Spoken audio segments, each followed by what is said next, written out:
Hrvatskoj, kada pogledamo na današnju Jugoslaviju,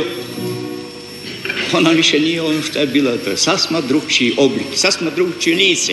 Куќата на цвеќето, вечното почивалиште на другарот Тито и 44 години по неговата смрт останува култно место.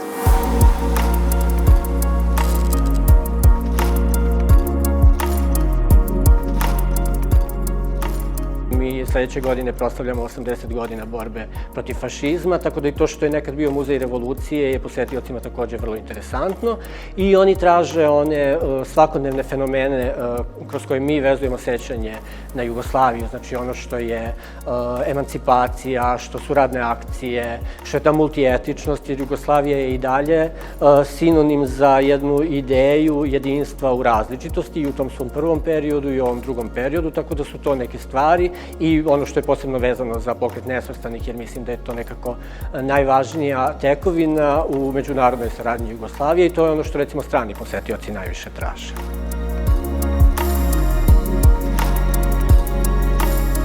Nas javnost i dalje najviše vezuje za Kuću cveća i za Josipa Broza Tita generalno, s obzirom da je ovo posle njegove smrti do raspada Jugoslavije bio memorijalni centar Josipa Broza Tita i današnji muzej Jugoslavije je nastao zapravo spajanjem tog memorijalnog centra i muzeja revolucije.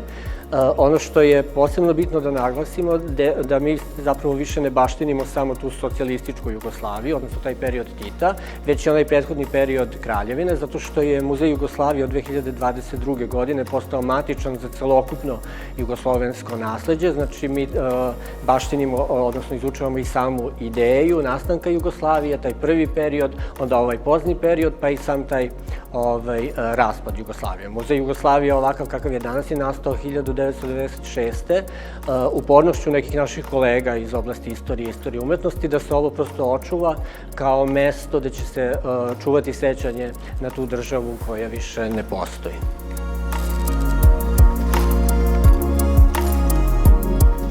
Ono zbog čega smo mi zapravo posebno interesantni posetiocima, a pogotovo posetiocima iz regiona, odnosno iz država koje su nekada činile Jugoslaviju, jeste to živo sećanje na jednu državu koja više ne postoji. To je zapravo najčešći razlog zbog koga kod nas posetioci i dalje dolaze. Sad sa ovim proširenjem naše matičnosti na taj period Kraljevine, jer mi trenutno imamo izložbu Čuvajte mi Jugoslaviju, koja se bavi zapravo kraljom Aleksandrom, ali i državom, odnosno kako je se ona očuvala nakon njegovog atentata, što negde je paralela i sa izložbom koju imamo u okviru Kuće cveća, koja se zove Umro je drug Tito.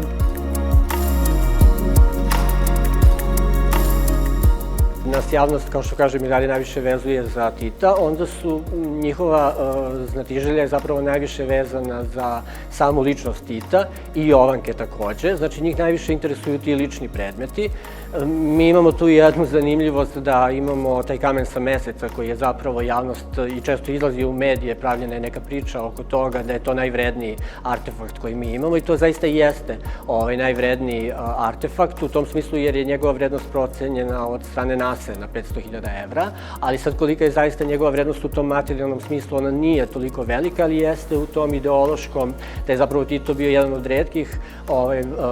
vladara tog vremena koji je dobio, zapravo i zemlja koju je ta delegacija posetila, a i donela jedan tako vredan poklon. Tu su naravno uvek štafete.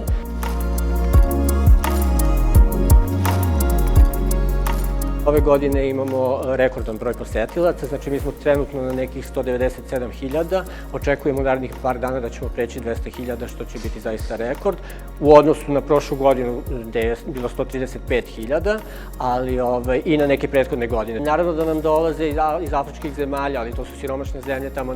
iz tih krajeva ima vrlo malo turista, ali dolaze delegacije koje dalje poštuju sve ono što je Tito uradio u sferi nesvrstanih, jer on je zapravo promenio sliku belog čoveka u Africi, što je jako bitno i to je neka važna tekovina, a dolaze naravno i ljudi sa zapada upravo iz ovog razloga jer je njima interesantno što je to država koja više ne postoji, a koja je očigledno bila dobro uređena i imala neko uređenje koje oni sada pokušavaju da prekopiraju u nekim svojim sistemima.